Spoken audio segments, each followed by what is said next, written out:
Hey everybody, this is Leslie Rody with Marketers Brain Trust, and I'm joined today with my co-founder and partner, Dan Thies. Michelle was here briefly, may have some technical difficulties down there in Florida, so no hurricanes I'm aware of, but who knows what else is going on. And Corey is probably on the phone with a client. So, but today, Dan's taking center stage with his 30-minute Adwords tune-up, I believe we're calling that. That's right. And so... so-called because I'm going to be able to tell you about it in 30 minutes. And it's a tune-up. And I can do one myself in well under 30 minutes. It might take others longer. It might. Depending on how much they've done before. Well, there's always that, right? So, do you have any, let's see, I guess we ought to tell people that we're changing, and I believe next week is our first one. We're going to move to Thursday. I can't remember. Let me look at our calendar. I think the plan is next week. We're on Thursday. Correct. Yes, that's in fact what my calendar is showing at this point. So yeah, so the Tuesday Hangout is now being renamed the Thursday Hangout for reasons that should be totally obvious. We didn't actually include the day of the week in the name when we named it. Yeah, that's right. I think it's the hour of power. That's what we call it, right? That's what you tried to. That's what you were trying to call it. Yeah, we got a cease and desist from some preacher somewhere. So, right, of course we did. Oh, geez, yes. All right, so let's see. We're joined by Corey, and Michelle was here briefly and then disappeared. So we'll hopefully she catches up. Michelle seems to be having technical difficulties today. She's rebooting to see if that will help. Feel free to start without her. We're going to do that. So Dan, you want let's see. You want me to go ahead and present you to everybody, or you want to get that slide deck up first? Let me go ahead and get that slide decked. Yeah, do that. And so I'm going to attempt to do it this way. Just for fun, I'm going to attempt to do the double monitor stunt. Oh, good. Oh, wait, that didn't work right. Okay, so I have to get the window, drag it to the other monitor because it doesn't want to be there. Come on, go to the other monitor. And then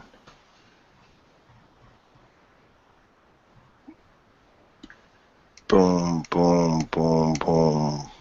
Boy, I got a bunch of stuff to close here. I'm working on it. I'm really working fast here. Super fast. Cruising along.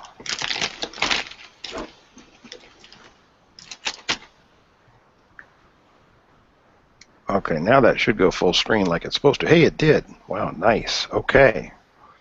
And so screen sharing. Yeah, that's what I need. Screen share. Desktop 2. Start screen share. Hey. Nice. So, and you've presented me to everyone, Leslie? Is that correct? Yes, I have. Okay, very well then. Welcome, friends, to the 30-minute AdWords audit. It's September 15, 2015, so if you're watching this later on YouTube and you're wondering, hey, how current is this? Well, we recorded it on September 15 of 2015, which if it's not 2017 yet, means it's probably still in pretty good shape.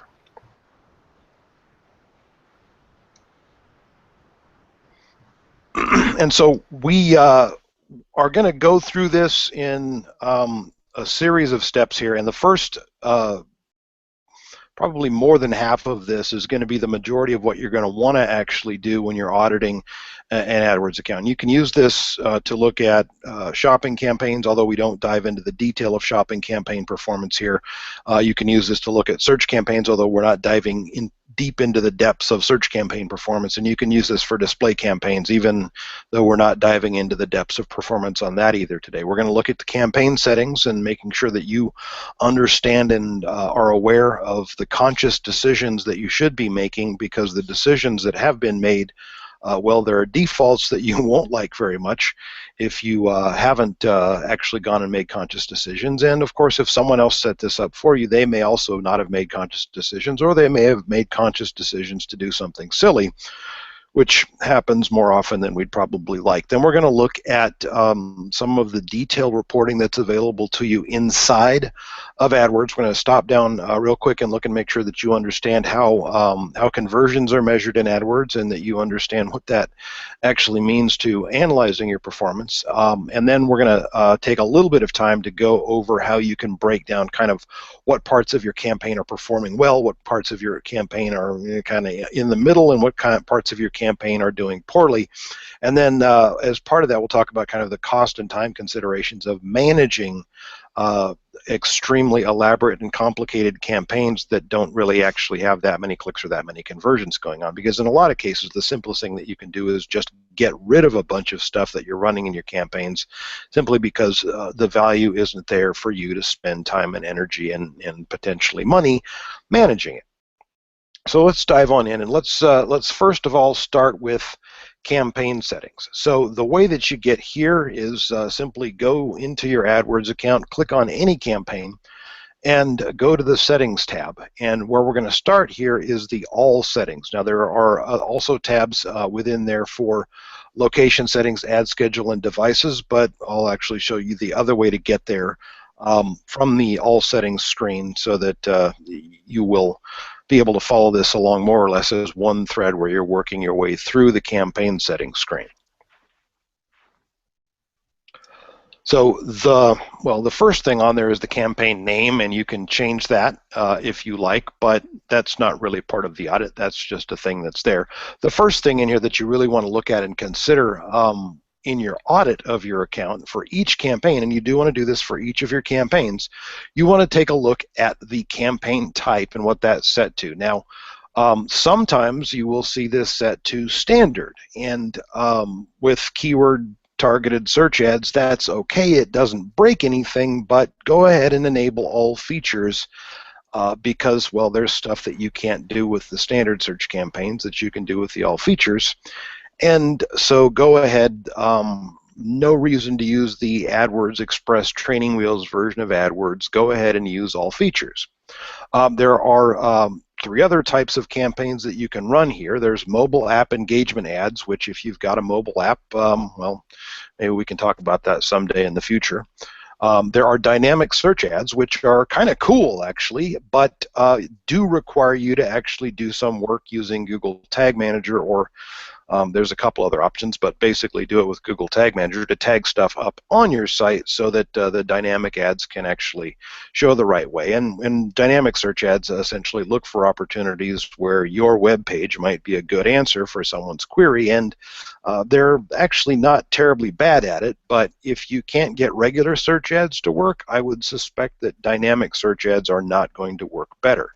If you can't convert when you know exactly what they searched for and you can completely control the message in the ad and what landing page they go to, letting Google guess for you is not going to improve that. And then there are now call-only campaigns, which is basically an offering that's intended to be used for mobile advertisers, where if you're a plumber or a roofer or something like that and you just want to run ads to try and get calls, you can do call-only ads. And of course, with any of this stuff here in Google's system, there will be little blue links hidden here and there that you can click on to read more about these options. But for most of us, most of the time, we should be using the all features campaign type. And so if it's not set to that, give some thought about why it's not set to that, and then go ahead and make the change if that's appropriate for you. But if you're running search ads or if you're running shopping ads, all features is what you want.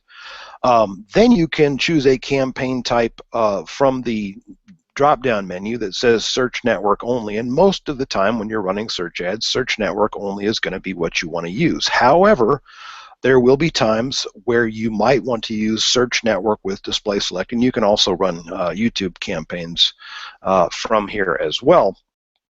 But let me talk for just a second about search network with display select so everybody knows what that is. That's not the same thing as opening up wide open to the AdSense world of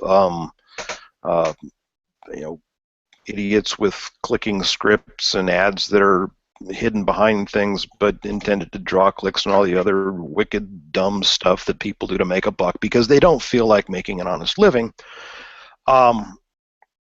The search network with display select uses a much smaller network of higher volume websites that Google does some pretty extended auditing on how they operate.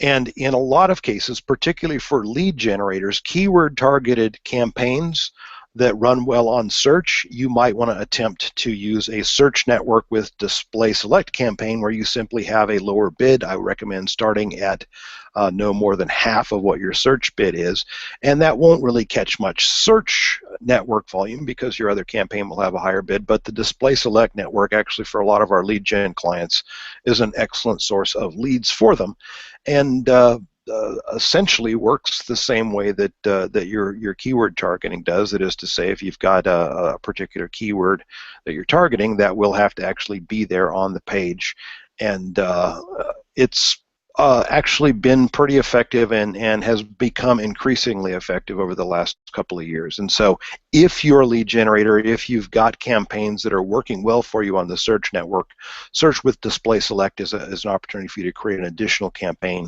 that budgeted accordingly, according to what you're willing to bet on a test, but certainly can be something that that can help you get more leads and without spending any more to get them. In fact, for some of our clients, search network with display select, the display select network is our lowest cost source of leads, even if it isn't necessarily our highest volume source of leads. Next up, as you roll down your campaign settings screen, will be a choice of networks. Now, for search campaigns, you'll be choosing the Google search network automatically, which means advertising on google.com and google.whatever. But it also has the option for you to include the search partners network. And 3, 4, 5 years ago, I would have said, hey, be very careful. That sounds like I echoed there, but be very careful about enabling the search partners network. And I would say still approach with caution, but we have now passed the point where we always have to create separate campaigns when we're going to include the search partner network. In a lot of cases, we can have search partners turned on. So if you see that turned on, it's not necessarily a problem, but you can go in to your campaign reports and actually see the difference between how is Google search network performing and how's the search partner network performing, because you cannot do separate bids for them. And so if you see a big difference in performance, and we'll show you how to get into that reporting a little bit farther down here, if you see a difference in performance between search partners and the Google search network, then you can create, again, just like we would with display select, you can create a separate campaign that allows search partners but has a much lower bid threshold so that you're not bidding as much, and you can test and see if that works. And if it works, great, you win, and if it doesn't work, you can kill it and just not use the search partner network. And the performance on this is going to be different depending on keywords. Sometimes there are keywords that will perform great for you on search partners and others that won't, and you can actually see that kind of level in your keyword reports by simply adding a segment for the network to show the search partners, and I'll show you where all that stuff is as we get a little bit farther into this. And then past that, you can actually open the screen to adjust your mobile bids, your mobile device bids. And so I'm going to go ahead and show you what that looks like. And so what you're going to see here is on the mobile device screen at first is you're going to see a report, and you can add columns to this report. So if you don't have conversions and cost per conversion, in the case of this client, that's those are the numbers that matter. And this is as just kind of a routine audit. One of the things that we found was that that they had been spending quite a bit more than they needed to on mobile devices. So they had I believe a minus 10% bid adjustment for mobile devices, and that gave us a cost per conversion of, well, 432, which is way, for this client, way above our target, which is well, closer to 3. And so because of that, what we did was we adjusted the bids farther down, and I actually knocked it down to minus 50%, and that's based on an expectation that on mobile devices, your performance on conversion doesn't vary as much by position as it does on desktop. And honestly, you can bid this thing down to minus 90% and still see significant traffic from mobile devices, because if in your market mobile devices are not performing as well as desktop searches for advertisers, other advertisers are also going to have their bids lowered. And in a lot of cases, they'll have mobile turned off completely, which you can do with simply setting a bid adjustment of minus 100%. Now, the interesting thing about this, Google rolled this out a few years ago as part of the enhanced campaigns. And it was a big change because before then we could actually set different bids based on the device. So like a Samsung Whirly Burly 2000, I could actually set a different bid than a phone that was running Tizen or whatever, Android or all kinds of. We had all kinds of control, and I think Google came to the sensible conclusion on that there was no way in. There was no way that they were going to be able to keep up with all of the different device types and give people that kind of control as advertisers. So they rolled this out instead. But the funny thing is, because people were freaking out about this when they did it and saying, oh gosh, Google's going to try and force you to bid on mobile devices. Actually, no, they're not. In fact, you can turn the bid on mobile devices down to minus 100% and your ads won't show on people's phones anymore. However, what Google's really doing is forcing you to establish a bid for desktop and tablets, which you can't differentiate between, and so you can set that as low as you need to. We used to run mobile-only campaigns, and now what we do is we run campaigns that have a mobile device bid adjustment of 400% of the desktop bid, and the desktop bid, which here says computers, but the desktop/tablet bid actually being much lower, and so whatever a quarter of what we want our mobile bid to be, so that we can do something that is similar to a mobile-only campaign. But even those will allow us to excuse me. Just need to take a sip of coffee there. Even those will allow us to bid down to whatever the dime or whatever the minimum bid is now. So, all right, let's go ahead and move on from that and look at so with mobile devices you can actually view reports there.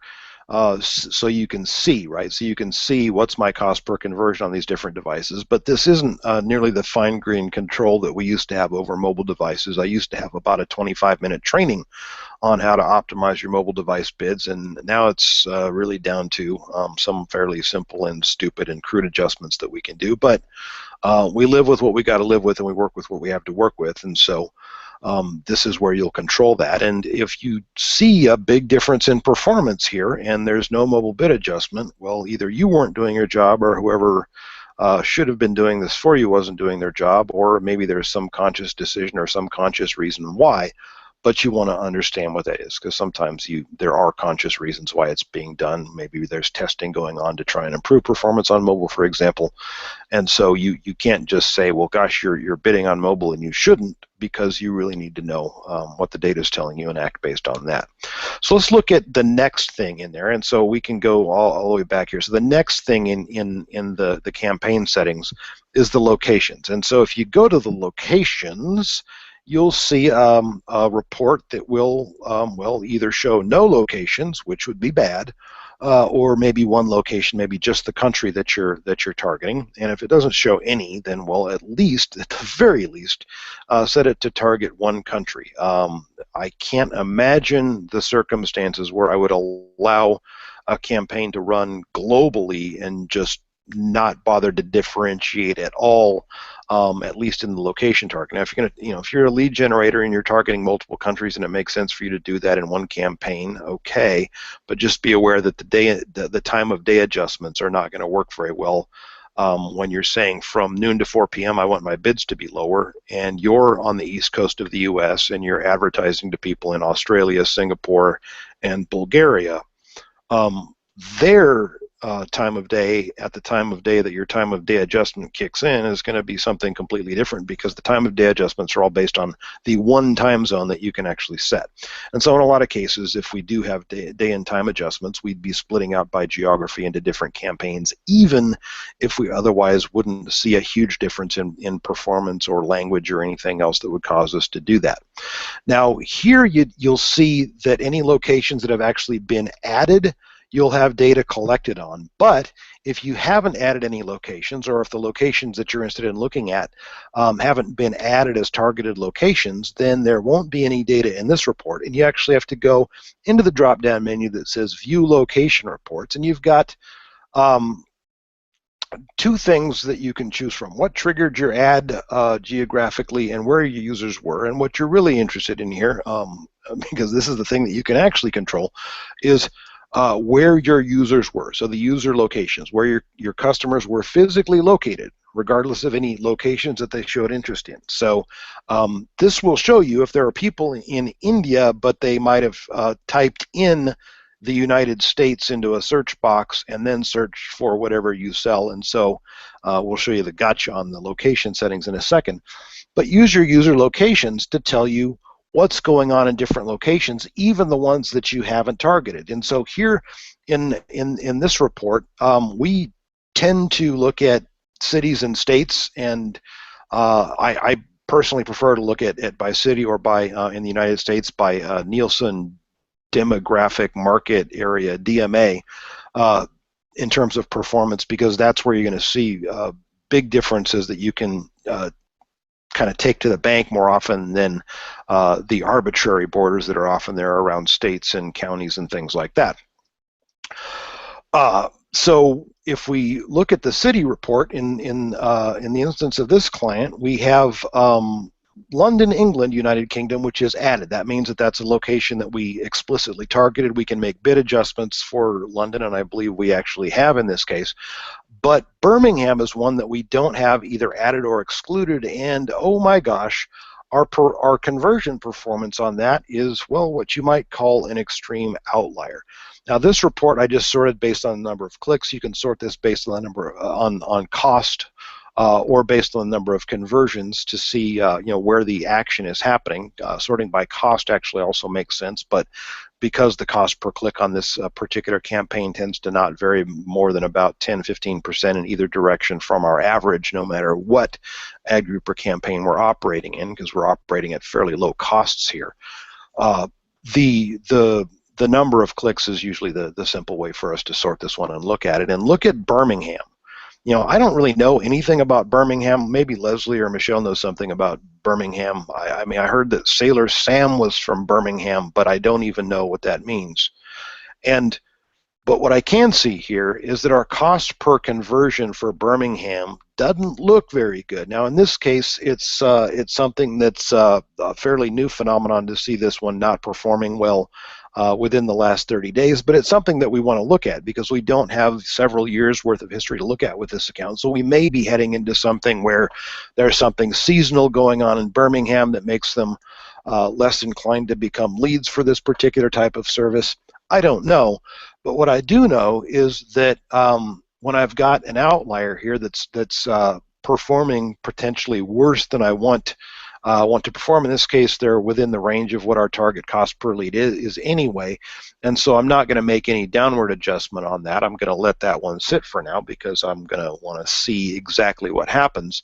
But if you do see something that's an outlier here, and again, you can change this menu to look at it by city, by state, by Nielsen DMA area in the United States, you can go through and figure out where are we performing better and where are we performing worse. So if you've got geographies where you're performing well, and in a lot of cases with retailers, particularly if you're shipping heavy things around the country, you might find that states that are nearby, states that are within a couple of, say, UPS shipping zones of you, might actually be performing better in terms of conversion, and that's just because people are looking at what you're doing and saying, oh, gee, okay, that's nice, but that refrigerator being shipped to me from Maine to Los Angeles, I'll go find somebody where it won't take 2 weeks to get here. And you don't make the sale. In fact, in a lot of cases with online retailers, and I mean purely online, no physical store, we often find that adjusting the targeting area and running campaigns that target people just within, say, the range of 2-day shipping on their free shipping offer allows us to run ads that say things like free 2-day shipping, even though we're not doing next day overnight, we're doing ground shipping, but because of the areas that we're targeting, that's still true. They'll still get it within 2 days. and so we can make a more appealing offer to people that are closer by wherever we're shipping from. Now, some of our retailer friends drop ship from all over the place, and so this can get complicated, and we can actually break that down based on different keywords. But in this case, as we're just going through an audit, it's a fairly simple matter to look at this and say, you know what, Birmingham, if that was worse than what I wanted my performance to be, I'm going to lower my bid in Birmingham and see if that improves my performance. Now, sometimes lowering your bid will not actually improve your performance. Sometimes you actually do better on conversion higher up the page. We've tested that to death here, and there isn't a significant difference between 1, 2, and 3 positions. But if there were a significant difference, it might actually be that we've allowed our position to drop too low in Birmingham, and we should be bidding more to increase. But when you see an outlier in performance, that's one that you're going to want to pay some attention to and figure out, how am I going to improve what's happening in Birmingham? Maybe I break out a separate campaign for Birmingham and, I don't know, speak Birmingham English in my ads instead of normal London English in my ads. I don't know. I haven't actually gone deep into this one because it's not a large number of conversions, and it's well, not out of the bounds of what we're trying to do in terms of performance. Now, here's where we get to one of those lies that Google tells you in your campaign default. So just below the locations, if you go back to your campaign settings, to your All Settings tab, there's a location options thing, and it says advanced, which I think is designed to keep you from opening it up. Go ahead and click on that sucker and open it up. And the 3 choices that you have here are, well, kind of interesting, and I'll explain what they mean in a minute. But the default, and what Google says is recommended, is to target people who are in, searching for, or viewing pages about my targeted location. What you probably want to do if you're trying to target a country, a state, or whatever, is you want to target people that are actually in that location and not simply viewing pages about the United States and actually located in Singapore, okay? And in the same way for exclusions, if you're excluding any geographic areas, maybe because your products are illegal there, or because they don't convert well there, or for whatever reason, right? I mean, it's hard to sell snowmobiles in Texas, and it's hard to sell jet skis in Alaska, from what I've heard. So you might have excluded locations, and again, you want to use the people in my excluded location setting and not one of these other ones. And that's it's really a simple thing. When you want to hit people that are in a location, then you want to target people that are actually in that location. Now, when you're targeting people that may be traveling to a location but are in another location, in that case, you'd want to target people who are searching for or viewing pages about my targeted location. That would be the last option there. And targeting the location that they're traveling to, and then you could exclude people in all locations except the location that you actually expect them to be in. So if you're trying to target people in California that are searching for stuff about New York City, then you'd exclude everybody outside of California, and then you'd target people who are searching for or reading pages about New York. And that is as close as you can get with AdWords, and it actually does work pretty well. We've done this with a few travel-related businesses pretty effectively. So not all the defaults are bad, but in this case, I just can't imagine the circumstances where it would be a good idea, and the fact that they recommend it is why I call it just an outright lie by Google. So shame on you, Google. Okay. Right below that, there's a language setting. I hope that's self-explanatory, but if you're trying to speak to people in English, then use English as your language setting. And let's talk about bid strategy, because this is one of those things that actually there's not a single right answer for. Now, the answer that says, I want to take control of my AdWords campaigns and I'm going to manage this thing myself, and if you're going to manage it yourself, in a lot of cases this is the best choice, is to manually set your bids for clicks. You can also allow Google to set your bids to help maximize clicks within your target budget. And so if you just want to buy clicks because you're not actually interested in buying conversions for some reason, maybe your boss just said, hey, get me as many clicks as you can for $10,000. And you said, okay, pointy-haired boss, I'll use the AdWords setting that will help me maximize my clicks within my target budget. Rather than something that is actually sensible in a business sense.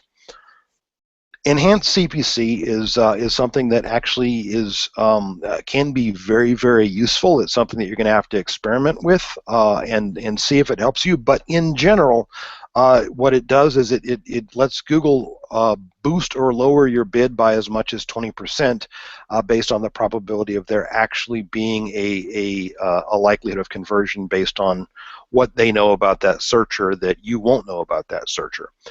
Focusing on conversions using Conversion Optimizer allows you to set a target cost per action as your bid.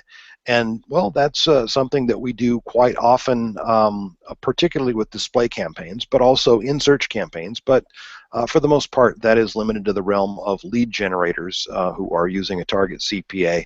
And it's something that you want to continually revisit. It's something that we typically use in low volume campaigns where we've had enough conversions where Google will allow us to turn Conversion Optimizer on. But if we have a lot of conversions, we're almost always, and I would just say always, except that I suppose there's the possibility that I haven't run across the case where we weren't better, by manually managing our bids for our highest volume, highest converting keywords. And there are also flexible bid strategies. I'm going to show you what those mean. And the rest of the stuff on here is just you can go and change your ad group default bids from here, which we won't go that far into it today. And you can change your budget, which we'll talk about budgeting a little bit later. And there are some different options here. So you've seen two of them already just on that screen, which is maximize clicks. That is, Google, buy me as many clicks as you can with this money. And I really don't care if they're good clicks. Just buy me as many clicks as you can. To which Google will say, yes, thank you for buying our surplus inventory. There's enhanced CPC, which, as we've discussed, can often actually help you improve your conversion rate on campaigns. And it's something that you can turn on, let it run, and in many cases will improve your performance. There are also other options. And now flexible bid strategies are something you have to set up outside of the campaign settings screen. There's actually a shared library where you can set up different flexible bid strategies that you can switch between on different campaigns. And Google's got a much more detailed explanation of this, but I'll just run through what they are so you know what they are. You can target by search page location, so you can say I want to be at the top of the page, stuff like that. There's a target, I can't remember what it's actually called. It's not target outrank percentage, but essentially it lets you say I want to outrank this particular domain this often. And that's a dangerous toy to use because if you're both using it, you're both going to end up maxing out what you're spending before too long, because Google will just let one of you win and then the other win and go back and forth, and they make a lot of money on the spread in there. There's target cost per action, which is generally speaking something that's done by lead generators who are operating on some kind of a cost per lead budget. And there used to be a maximum CPA setting that you could use, but that died in August. And so now it's always you set a target cost per action, and that's really just a more honest way of naming the same thing. So there used to be two options, but they basically worked the same way. If you set a maximum CPA bid and your actual cost per action was higher, it's not like Google was going to give you the extra money back. You were just going to pay more. And so target cost per action is certainly a more accurate description. And if you did have stuff that was set as max CPA, well, guess what? It's now been switched back to a target CPA. And there's also a target ROAS setting that is available to retailers. And I'm just going to caution you that if you do not have a large number of conversions going on in the containers where you're doing this, if you don't have, multiple conversions per day at least, and preferably multiple conversions per hour, trying to let Google optimize for a targeted revenue over ad spend is one of the ways that you can just see your campaign that might have been nice and stable around a decent return start swinging wildly back and forth and never return to sanity until you turn your target ROAS bidding strategy off. Now, this is based on only using this in a handful of cases and looking at a handful of others where others have turned it on, but I haven't seen a case where this actually works like you'd want it to. Although, on the other hand, I think if you understand how the system works, it works exactly like you'd expect, which is not very well. So if you see any flexible bid strategy when you're looking at it, whoever set that up, you would like them to explain why it's that way, and show you the numbers to give you confidence that it's actually working, particularly with target ROAS. Okay, moving on from there, you've got a couple of choices under delivery method, and this is another one of those ones that they label as advanced to scare you into opening it. Now, the default here is what they call standard delivery, which just means that they're going to try to, if you're running your ads for 12 hours a day, they're going to try and spread it out so that you spend your budget evenly over time. Now, the problem with that is that that means that during the peak hours when there's the most search, and by the way, that's the time when you're most likely to convert the best, if you're spending budget a little bit faster than Google thinks you should be spending budget to be able to still have budget left at the end of the day, Google will throttle your ads back at the absolute worst time for you to be doing that. And so what we much prefer to do is manage things like time of day and budget and all that stuff by setting the numbers correctly, setting the correct budget so that we don't run out of budget. But we would much prefer, if we're not in testing mode, to be able to run accelerated ad delivery, which means that we're going to show our ads to everybody that was eligible to show our ads. We're going to bid based on the time of day, whatever we set our bid to be for that time of day or for that day of the week, and we're not going to have Google jimmying with it and taking our ads and bidding them lower at the highest search volume times, because almost always when you see the peak in search volume as it goes from hour to hour throughout the day, wherever the search volume is highest, that's also normally where your conversion rate is highest. And if it's not, in a lot of cases, in retailers, if you've got standard delivery turned on, you might discover, oh my gosh, the search volume goes up here, but my conversion goes down. Look and see if your average position also goes down at those times, because that indicates that Google was actually bidding you down to avoid spending your whole budget, even though that would have been the best time for them to get you some conversions. Okay, now let's go down to the very end and just talk about one more little thing here in the advanced settings section. Now there's an ad schedule, and actually I guess there's two things we need to talk about here. The start date to end date on your campaign, that's self-explanatory. Ad scheduling is something that you should be aware of and understand. Now in this case, with this particular campaign that we're looking at, these are we have ads running all of the time, and we're performing better than our target all the time, and we really don't have any data that tells us we want to have a different ad schedule. But if we did want to run a different ad schedule, we could set that here, and you can also go in and click and look at the reports in here. What you want to do as part of your audit is go look at the ad schedule settings. Now, actually, let me cover the ad rotation thing here real quick while we're in here.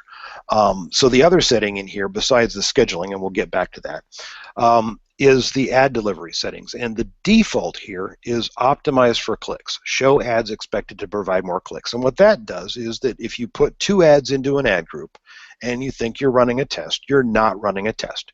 Because what's going to happen instead is that the ad that gets a couple of clicks more than the other one is going to start to get more and more and more of the impressions, and pretty soon one ad or the other will have been picked as a winner way before there was any statistically valid reason to do so. And so when Google says that that is the ideal setting for most advertisers, I would say that that is the worst possible setting for almost all advertisers. The only advertisers this might be good for are advertisers that aren't actually going to manage their stuff. On the other hand, if you're not going to manage your stuff at all, you should probably use optimize for conversions if you've got enough conversions in there to do that. But what you really want to do is choose between one of these two settings down below. Rotate evenly and show your ads evenly for 90 days and then optimize. And that says run these ads evenly for 90 days, and then Google, you can do the math and figure out which ad should get more impressions. And actually, that's not a bad setting to use if you are trying to be more of a hands-off advertiser. If you're actually going to be manually managing and actively managing, rotate indefinitely and never, ever, ever let Google choose a winner in your ad test, so that you can do that and so that you can look at day-of-week effects in your ads and stuff like that. We have a few campaigns where we have low-volume ad groups where we have the rotate evenly for 90 days setting on, just because we're not going to be able to make any better decision than Google can with the amount of data that's going to come through, and it's just easier to let Google do that. For your highest volume stuff, for the stuff that's bringing you the most conversions, you do not want to fool around with letting Google fool around with it. Go ahead and set it to rotate indefinitely, and you manage those ad tests yourself.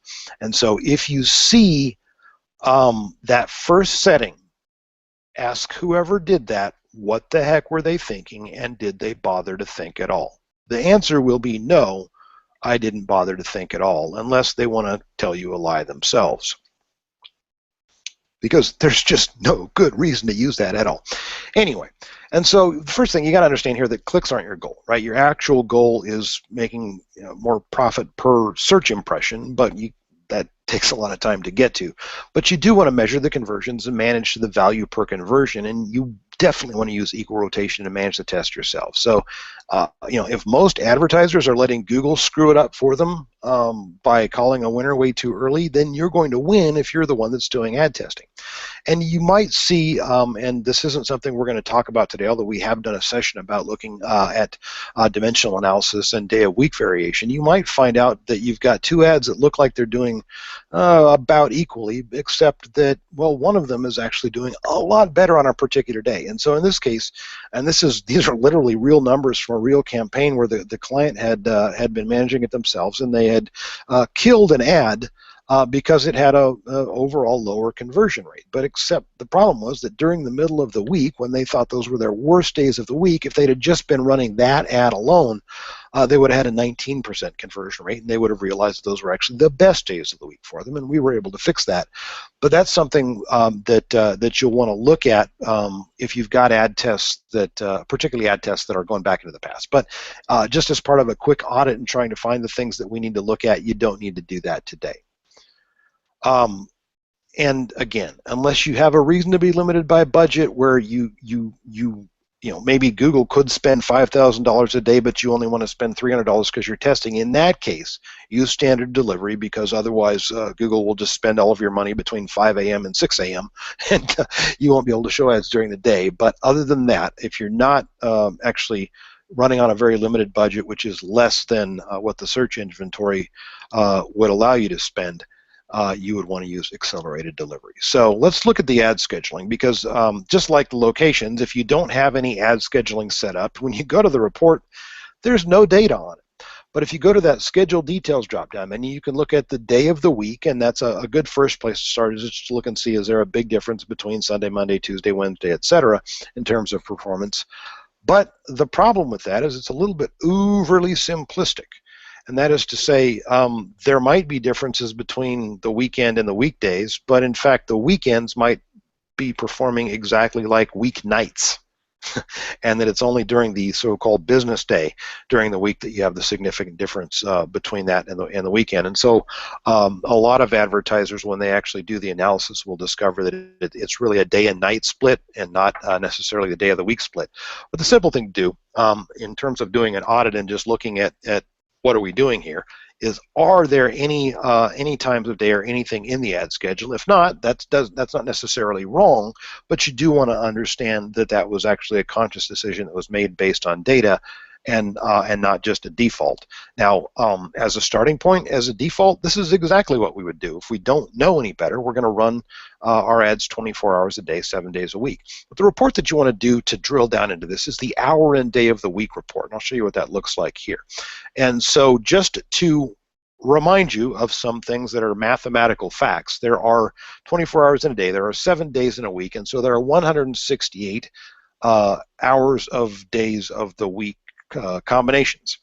And so if we take the total number of conversion on the report, and typically you'd want to set the date range on this report to go back as far as you reasonably expect that the performance of your campaigns should have been fairly similar. So typically we'll look at like 3 months worth of data unless we have some reason to believe that there's been some big seasonal shift that might want us to look at a different date range. But you want to look back as far as you can. And in this case, we're looking, I think, at only 30 days, but we've got 487 conversions during that 30 days. And so that's an average of about 3 for each of the hour and day combinations. And so I'm sorting by the number of conversions so that I can look at which hours and times of day actually have the most conversions. And in this case, our average is about 3, and so the ones that are at the top here with 10, 10, 8, 8, 8, 7, those are all performing at better than double the number of conversions at other times are. And so what do we want to look at here is we want to look at our cost per action. And you can see here, in the case of this one, I think our target CPA on this particular client is around 260, and Sunday evenings from 5 to 6 p.m. they're running at 85 pences per conversion, and so gosh, that's about a third, I think, of what our available target cost is, and that's nicely profitable. But given that our average position here is only 2.2, we might actually want to set an adjustment for that to actually increase our bid on that a little bit, so that we can get some more clicks and get some more of those high conversion rate people. And the numbers that you want to look at are the conversion rate and the cost per action here to tell you, should I be making an adjustment here? But don't let this thing fool you, because it might be that you just had a good week or a good day, right? You might have had 3 people go crazy and sign up all in rapid succession because they saw a news story or something like that, and it's not real in terms of what it means. And so you definitely want to look at different time periods. So if it looks like that over the last 90 days, let's look at each of the 30-day periods and see if they all look the same, or if, oh, by the way, one of them I got 10 conversions, and the other 2 weeks I got no conversions at that time of day. Okay, then I probably don't want to make an upward adjustment. So you just have to be careful with this stuff, because acting based on small numbers of conversions can get you into all kinds of hot water. Statistics is math. Math is hard, and you won't want to take the time to do the math on all of this stuff. You do want to think about external factors. So before you go and say, I'm going to raise my bid these days at these times, or I'm going to lower my bid these days at these times, am I overreacting to a holiday? Am I overreacting to an earthquake that happened, right? Was the power out in the target area that I was trying to advertise my plumbing business to? Well, they weren't calling plumbers because the power was out. Right? They weren't doing anything. They weren't doing any searching, and that's why you didn't have that many conversions at that time. But when a pattern holds up over different time frames, and you've got enough data in each one to actually say that there's really potentially something going on, which for me is a minimum of 5 conversions before I'm even going to start thinking about, does it mean anything? And I would rather it was actually much more than that, so that I can ask Leslie, is this statistically valid? And he'll say yes. Or you can use the splittester.com tool to tell you how confident you are that there's going to be a difference between them. But I think that takes us through all of the advanced settings. And okay, so let's talk about conversions, because this is the big thing that we find clients tripping over all the time. And when I say tripping over, I don't mean they're freaking out. I mean there's a line on the ground that's not drawn in the right place, and they're tripping over it and falling down. And so if you go into the Tools menu to Conversions, you'll see all of the conversion actions that are set up in your account. First of all, there are likely to be a number of them in here that aren't recording conversions at all. You can go ahead and remove those unless you have some reason to believe that they're not. But in a lot of cases, you'll find that the settings on some of these are wrong. And there are actually multiple sources. So let's go through first. The source. Now you can get conversions from Google Analytics. You can actually get conversions in here by importing them. We're not going to talk about that today, but there are cases where you want to do that. And then you can get them, the source will say website, and that means that you actually use an Adwords conversion tracking pixel on your website to track the conversion. Now, you do not want to double count. So you don't want to count conversions from analytics and from the website and count the same conversion twice, right? You also want to make sure that you understand the difference between counting unique conversions and counting all conversions. Now, when people are buying stuff in your store, it's probably appropriate for retailers to use all conversions on transactions, for example, but not to use all conversions on email list signups. Why? Because they're not signing up for your email list twice. What you're getting is a false positive because somebody showed up on the thank you page more than once, and you want to make sure that you don't get that wrong. And by the way, you're better off going with unique and knowing that you might be missing out on some second chance sales that people made on your retail store than using and trusting the AdWords conversion pixel as a retailer. Now, analytics, you can set that up so that it's clean and it delivers a number of transactions that's going to match up with what's on your website and what's going to match up with what's in analytics, and everything's going to match up very, very closely. But using the AdWords conversion pixel for retailers is, well, it's a little bit hairy and scary. And you can see here, this is one where we've just gone through and cleaned it up on behalf of the client, because they had one conversion that had a repeat rate of 10.4, and of course that means that, well, the average number was wait, no, it's impossible, right? And so we had to go back through and set all of these to unique, and so that's something that you're going to want to do yourself, and that's an easy thing to get to. The biggest thing is just you don't want to double count conversions. So if you're importing from analytics and using AdWords tracking, don't pick one. Use analytics if you can. The only time when we don't like to use analytics is when we don't have lead scoring and it's lead generation, and we'd much rather know in real time what's going on than have to wait for the 2 days for stuff to come through from analytics, and not actually counting it as unique. The other thing here is scoring, and so when you're dealing with e-commerce transactions coming through in Google Analytics, most of the time, well, you'll have the dollar amount of that transaction pass through, and you absolutely want to do that. But for lead generators, making some attempt to score them. So if you have different things that people can do, so one of them might be a phone call, one of them might be an email sign up, one of them might be a long contact form, one of them might be a short contact form. Try to come up with some scoring which represents the actual value of those leads, so that number can be propagated back from analytics into AdWords, and you can actually manage based on the value of the leads that you're generating and not simply the number of the leads that you're generating. I have seen people completely drive their business in the ground by either failing to, or in one case, refusing to score leads because, well, it would have involved work from the IT people. Make the IT people work. That's what they're there for.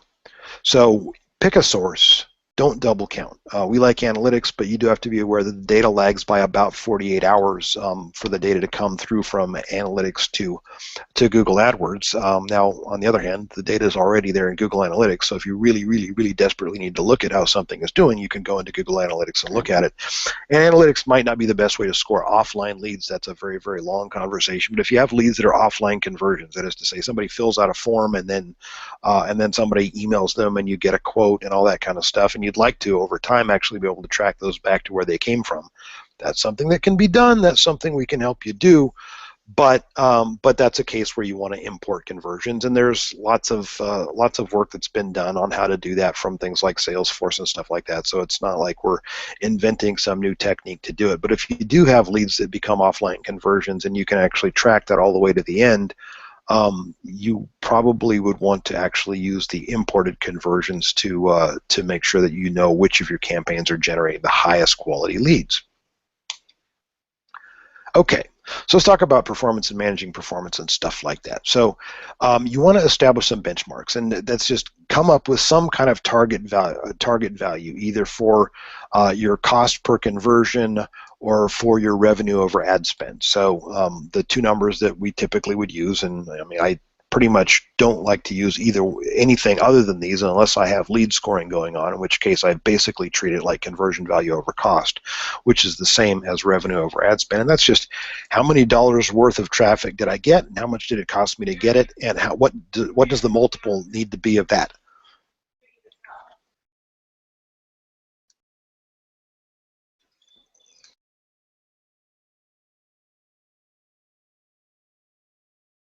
Okay, and so you want to allow for some kind of a range of performance around the target. So so you might have stuff that completely outperforms. Typically, kind of the top 20% of clicks that you buy are what we would want to classify as outperform. So wherever that line falls, the bottom 40%, we want to treat those as underperformers, and the middle 40%, we want to treat those as performing within range of what you'd want it to be. And that does tend to bias a little bit towards expecting to improve performance, but I think that's reasonable, particularly if this is the first time that you've gone in and audited a campaign. And based on these values, you can do what we call filtering and tagging. And so for every container inside of of AdWords, whether it's campaigns, ad groups, keywords, or ads, you can actually go through and filter based on how they're performing. And so you go into the you go into the filter menu here, and you can create a filter. In this case, we've got a target cost per action of 223, and we want to look at those that actually have more than 5 conversions, because those are the ones where we actually have enough conversions to say whether it's performing or not. And for those, we will add a label to those keywords that says Group A. And so that way, later on, when we're going back through and trying to figure out what we're going to do with these keywords and which ones are we going to manage together, we can look at the top performers and make sure that we don't kill or step on those with anything that we're doing, because you want to preserve the top performers through any kind of changes that you want to make. So if I have to split a campaign in 2, or I have to split an ad group in 2, I'm going to want to keep the performing keywords in place and move the underperforming keywords out of that ad group into a new one. The last thing I want to cover today, actually I need to talk about the segment menu. It looks like my picture in that didn't get put in here. So in the segment menu here, this is where you can go in and click in there and say, I want to look at the number, I want to look at search network versus search partner network. Or I want to look at how these keywords perform on different days of the week or different times of the day, or even different geographies. That segment menu is your friend, but it's only really going to be useful for cases where you actually have enough conversions, or enough clicks at least, if you're not measuring conversions, to be able to look at differences in performance and actually believe that they mean something. If one person changing their mind would completely change how you feel about it, then you don't have enough conversion data in that particular container to look at. And then we actually, the naming convention that we use is fairly simple. So Group A will be keywords, ads, campaigns, ad groups that are outperforming, that is performing within the top 20% above and beyond our benchmark. Group B will be those that are within range. Group C will be those that are that have performance that's below that range. And then Group W is what we do with things where we have no conversions, no clicks, or just we don't know what the heck we're doing. We have those things sit on the Group W bench. And my first action, if I'm doing this on a client, typically is going to be to pause anything with a Group W label on it, because it isn't doing you any good right now. It hasn't done you any good in the recent past, and so I can't think of any reason why it should be running. Now, that doesn't mean that we can't go back to some of that stuff and say, hey, that might be a good keyword, just the ad was bad, or it might be a good keyword, but we can't use an exact match on it. We need to use a phrase match or a modified broad match, and then give it a chance. And the stuff that's in the low performance category, obviously, we're trying to manage that to either A, we're going to do something to improve the performance, or B, we're going to turn it off, because those are the only two choices. If it is not performing at your target that makes you profitable, then your two choices are either fix it or get rid of it. So the last thing I want to talk about, and then we can get to any questions that we have, is talk about campaigns and budgeting. Because one of the things here that we see people doing all the time is, it might be 8%, it might be 10%, but in a lot of cases it's 40 or 50% of the spend is stuff that is in Group C and Group W, and they're robbing their profitable parts of their campaign to fund the failing parts of their campaign. And when you turn that stuff off, it allows you to shift budget into the more profitable areas of your campaign. And it's basically, right, it's a pretty simple thing, right? If something isn't making you money and you're spending money on it, it's at best break even, but if it ain't breaking even, it's losing money, and you should stop doing it until you can figure out how to improve it. You don't want to just let it run and run and run and run. Now, there might be stuff that you have that is not profitable that you're allowing to run so that you can gather data and figure out what's the right time of day to run this, what's the best ad to run on Tuesday, and stuff like that. So don't kill it, but budget it appropriately. Budget it as a testing campaign where you're only going to spend so much money, and you know, you have to understand that that money might all go out and not bring any money back. So you've got to say, what's your budget for testing? I wouldn't recommend, even in very, very aggressive cases, most of the time we don't want to spend more than 20% on testing campaigns unless we're at that first stage of getting onto AdWords, when it's essentially all a testing campaign. And then, it's easy to decide how much you're going to spend on the stuff that's profitable. That really is unbudgeted. We'll spend as much money as we can continue to make money on. And shopping campaigns, we just did a session on that very recently. And so I don't even want to go down in there, but the same thing applies. You don't want to put a whole bunch of money into stuff that isn't productive when you can, when it's taking money away from the stuff that is productive. If you say, I can't spend any more on AdWords and half of your money is being wasted, get rid of the half that's being wasted and increase your spending on the stuff that's working. So let's see, if we got more questions, we can do them here now. We can do them by email. And by the way, if anybody sent me an email in the last week, I spent a few days just completely out sick. And so if I haven't replied to your email, I'll probably find it, but it wouldn't hurt you to send me another one and bump yourself back up to the top of the stack. And of course, if you're on Skype, you can find me on Skype. I'm Dan.Thies, and the picture that you see here is the picture that you'll see on my Skype profile, which will make it easier for you to find me. So, Leslie, Michelle, Corey, friends, it's time for me to stop presenting and for someone else to speak while I drink coffee. All right. That sounds. I mean, you'll get a chance to stop speaking here briefly while we figure out what the questions are. So let's see. I have to find them. I was watching them run by. Display select. Oh yeah. So let's see. Display select. I'm running. So this is from Kevin. Kevin asked us a couple of really good questions. That's the first one. I'm running remarketing campaign on display. Is it better to run on display select? No. Okay, really? I mean, can you shorten up your answer a little bit more? Yeah, it doesn't work like that. Okay. So display select's not even an option, right? I mean, it's when you say remarketing, that's you're going to something that's an extension to the search ads, you can run site targeted. You can do all kinds of stuff with display campaigns to improve the quality of the targeting, but remarketing ads are not the same click fraud issue that that keyword targeted or site targeted ads represent, because they would have had to have visited your site and then come back to their site. And oh, by the way, if they want to do that, there's so many other ways that they can rip you off that are easier to do, including probably just pulling up to your house with guns. But you do want to control. I don't want to go way down into the rabbit hole of display, because it's not something that we specialize in, and there are other people that can probably speak to it better. But you can do demographic filtering. You can do all kinds of filtering on your remarketing campaigns on display. But display select isn't something that you want to fool with there, because we're not actually part of that operation. Good.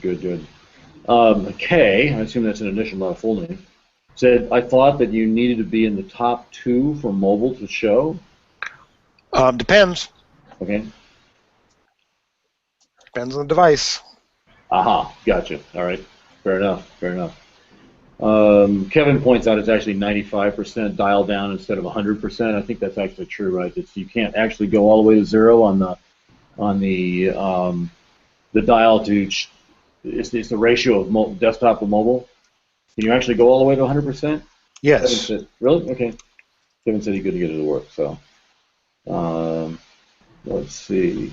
Oh, here's Kevin. If you do minus 110%, they pay you money. Yeah, it's really nice. Yeah. Yeah. Right. That would be the desktop. That'd be the desktop mobile arbitrage method. Yeah. And there are all kinds of different weird ins and outs of the thing in bid adjustments in different types of campaigns. Actually, yeah, I think it's what is it? It's to opt out is 100%. That turns it off. You actually can't do 95%. You can do 90%. For an adjustment that doesn't turn the ads off, but minus 100% is to turn them off. Oh, interesting. Okay, fine. Special numbers. All right. This is Dan's other question. He said, Kevin's other question. Dan, I do travel marketing I target people in Germany interested in LA. I'm not sure if that's the city or the state. To be more effective, can you briefly share how do you set up the geolocation targeting setting for this? Okay, so I'm targeting. People in Germany interested in travel to LA. Stop. Okay, stop. Okay. So what I'm doing is I'm targeting people. I'm targeting LA as a location and using the location setting of people searching for blah blah blah in my targeted location. Okay, so people that are searching for LA stuff. And then what I want to do is exclude the whole world except Germany, and then make that based on excluding people in my location. And so that would leave me with only with people in Germany that are still eligible because they're based on an interest in LA. Interesting. Okay. So here's what it is. Not something that we have to fool with very often because it's it's kind of it's only a few types of businesses where you'd ever actually have that situation come up, and kind of travel is sort of the canonical example of that.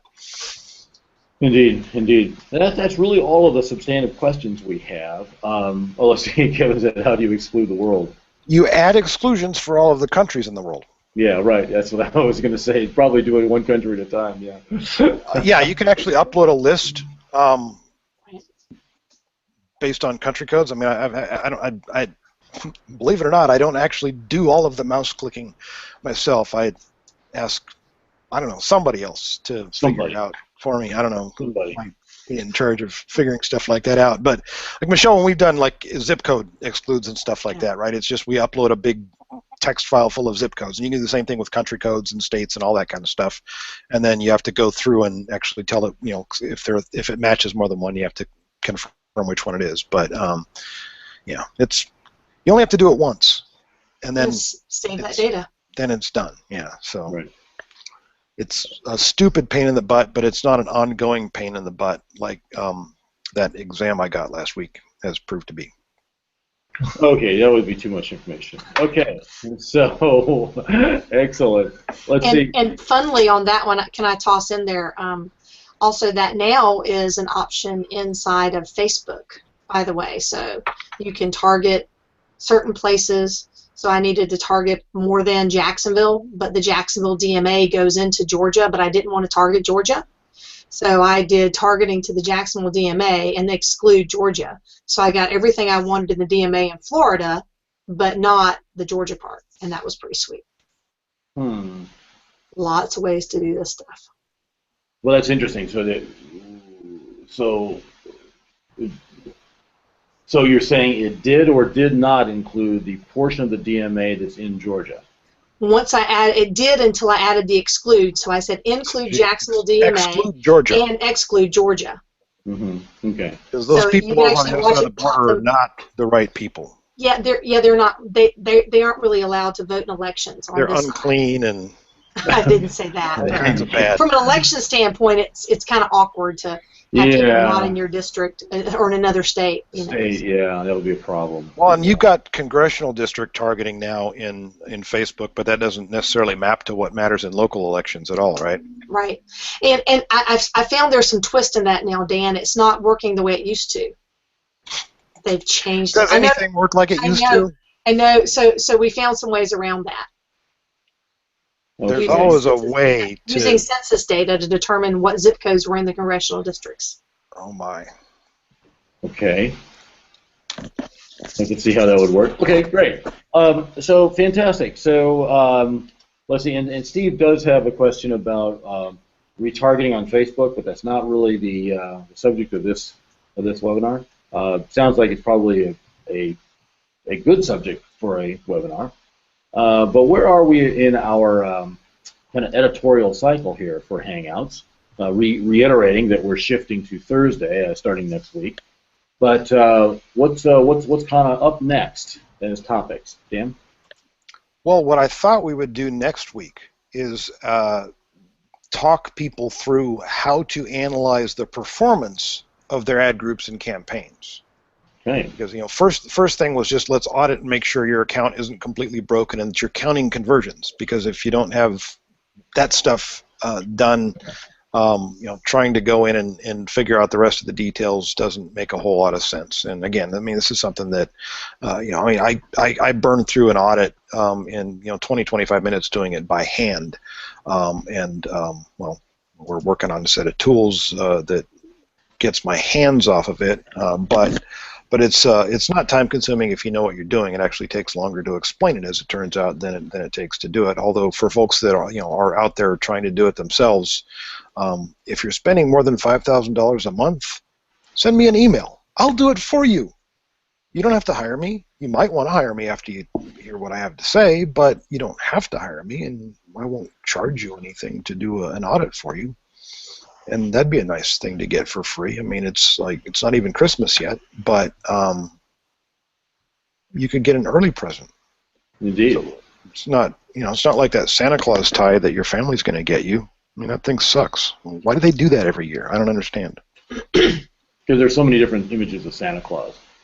There's always a good, crappy-looking Santa Claus tie that they can buy you for Christmas, Leslie. I just don't know why they do it. So I guess next, what are we calling that when we're selling?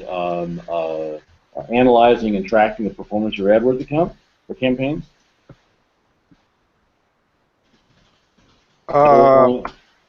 Analyzing AdWords performance. Analyzing AdWords performance. All right. I'm getting ahead of this by actually telling Stephanie right now. To change the title on the Hangout? Yeah, that's right. AdWords performance. Okay, great. So terrific. Thanks everybody for hanging in with us and asking your questions. We really appreciate that. It lets us know what's of interest and what to focus more on. Focus more on. Wow. That was a slip. Yeah, okay. focus, moron. Focus, moron. And so next week we are shifting to Thursday. And so it'll be Thursday at 3 p.m. Eastern time, and there's a couple reasons why we're doing that, and you'll see that evolve over time. And so next week is back to AdWords and how to evaluate campaign performance in AdWords. And until then, if you have any questions, obviously go ahead and email them. I mean, if you want to talk to Dan about PPC, obviously that's Dan plus PPC at marketersbraintrust.com. Actually, if you just use Dan at marketersbraintrust.com, it'll get to me, but I won't have a flag on it that says it's about PPC. Right. Any questions you have a hard time getting a hold of us, you have any questions at all, obviously, support at marketersbraintrust.com. You can get a hold of us. Our YouTube channel, and that's where all of our stuff is posted. All these are Google Hangouts. So youtube.com/marketersbraintrust, believe it or not, is the name of our YouTube channel. Not Marketers Burn Turst or anything like that? They didn't have a character limit that no, their way, like stupid Twitter? No, nothing like that. So just go ahead and email us or whatever, and we'll be happy to help. So until next week, thanks everybody. We'll see you then. Bye-bye now.